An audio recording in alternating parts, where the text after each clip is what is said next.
ನಮಸ್ಕಾರ ಸ್ನೇಹಿತರೆ, ಎಲ್ಲರಿಗೂ ಇವತ್ತಿನ ಸಂಚಿಕೆಗೆ ಸ್ವಾಗತ ಸುಸ್ವಾಗತ. ಇವತ್ತು ನಾನು ಒಬ್ಬ ವಿಶೇಷ ಹಾಗೂ ಮಹಾನ್ ವ್ಯಕ್ತಿಯನ್ನು ನಿಮ್ಮ ಮುಂದೆ ತರ್ತಾ ಇದ್ದೀನಿ. ಇವರ ಹುಟ್ಟಿದ್ದು ಆಗಿನ ಕಾಲದ ಉನ್ನತ ಕುಟುಂಬದಲ್ಲಿ, ಆದರೂ ಕೂಡ ಸಮಾಜದ ಬಗ್ಗೆ ಅಪಾರವಾದ ಕಾಳಜಿ, ಸಮಾಜದಲ್ಲಿ ಸಮಾನತೆಗಾಗಿ ಶ್ರಮಿಸಿದರು. ಮೇಲು ಕೀಳು, ಜಾತಿ, ಧರ್ಮ ಹಾಗೂ ಮೂಢನಂಬಿಕೆಗಳ ವಿರುದ್ಧ ಹೋರಾಡಿದರು.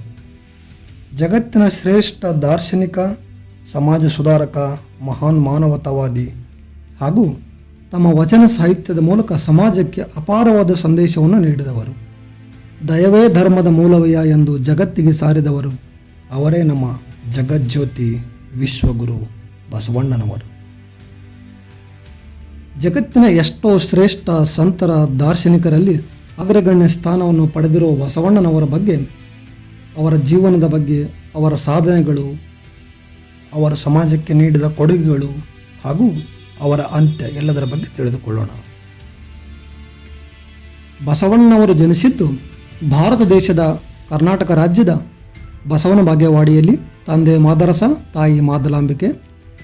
ಮಾದರಸ ಮತ್ತು ಮಾದಲಾಂಬಿಕೆ ದಂಪತಿಗಳಿಗೆ ಬಹು ವರ್ಷಗಳವರೆಗೆ ಗಂಡು ಮಕ್ಕಳಿರಲಿಲ್ಲ.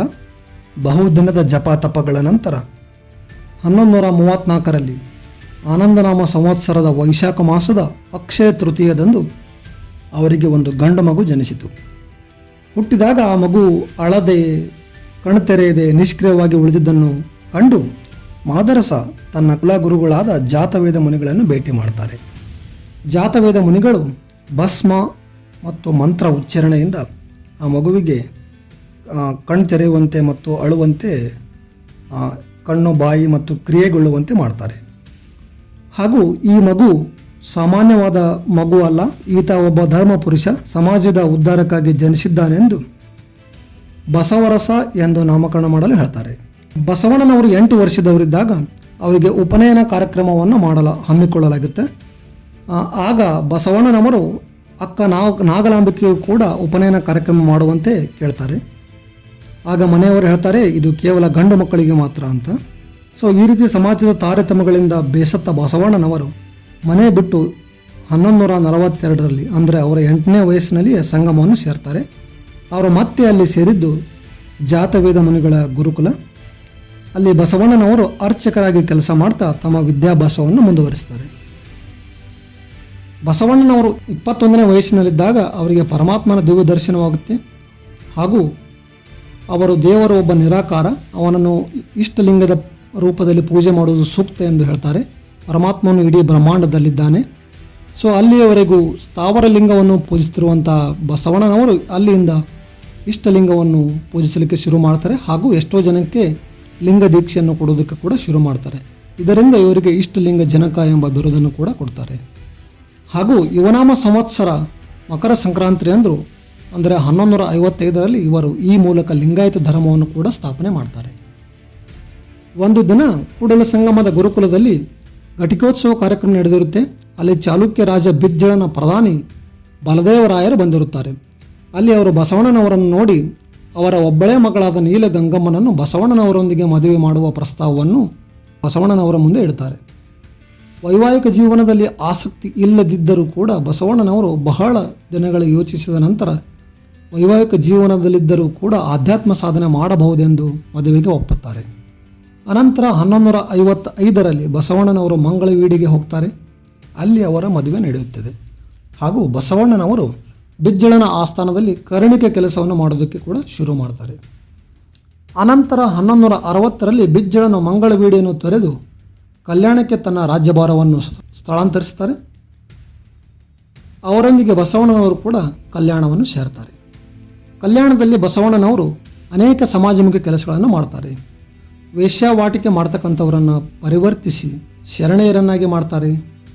ಆಗಿನ ಕಾಲದಲ್ಲಿ ಅಸ್ಪೃಶ್ಯರನ್ನು ಬಹಳ ಕೀಳಾಗಿ ಕಾಣ್ತಾ ಇದ್ದರು, ಪ್ರಾಣಿಗಳಿಗಿಂತ ಕೀಳಾಗಿ ಕಾಣ್ತಾ ಇದ್ದರು.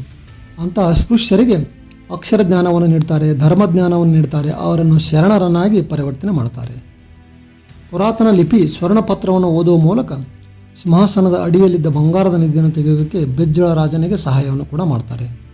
ಹಾಗೂ ನೀಲಗಂಗಮ್ಮನ ಒಡವೆಗಳನ್ನು ಕದಿಯಲು ಬಂದಂಥ ಕಳ್ಳರನ್ನು ಶರಣರನ್ನಾಗಿ ಪರಿವರ್ತನೆ ಮಾಡ್ತಾರೆ. ಇದೇ ರೀತಿ ಅನೇಕ ಸಮಾಜಮುಖಿ ಕೆಲಸಗಳನ್ನು ಕಲ್ಯಾಣದಲ್ಲಿದ್ದಾಗ ಬಸವಣ್ಣನವರು ಮಾಡ್ತಾರೆ. ಬಸವಣ್ಣನವರು ಜಾತಿರಹಿತ ಸಮಾಜದ ಕನಸನ್ನು ಹೊಂದಿದ್ದರು.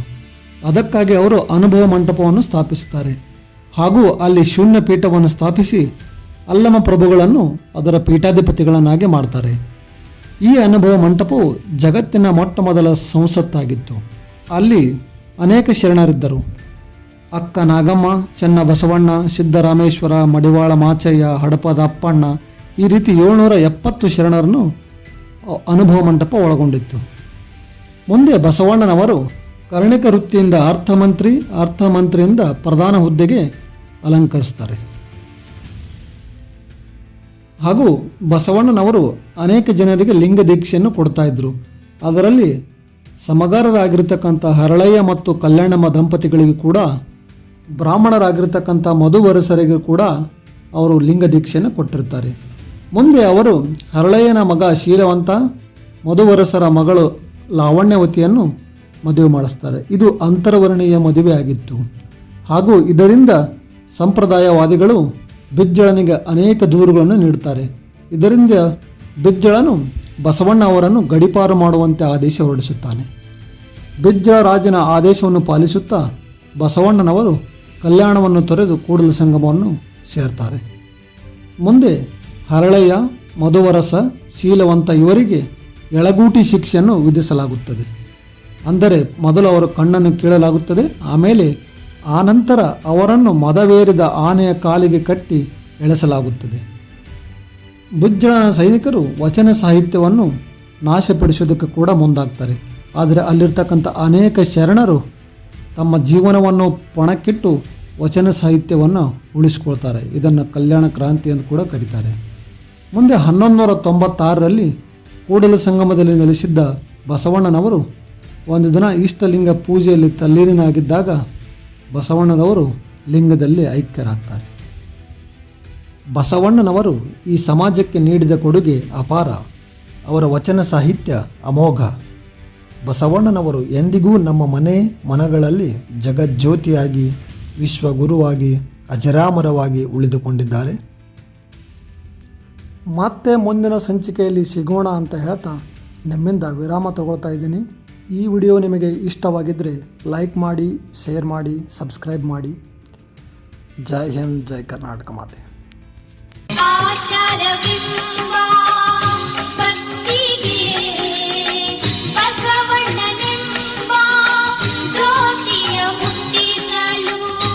ತೊಡಗಿ ಬೆಳಗುತ್ತಿದ್ದಿತಯ್ಯ, ತೊಡಗಿ ಬೆಳಗುತ್ತಿದ್ದಿತಯ್ಯ, ಶಿವನ ಪ್ರಕಾಶ, ಶಿವನ ಪ್ರಕಾಶ, ಶಿವನ ಪ್ರಕಾಶ.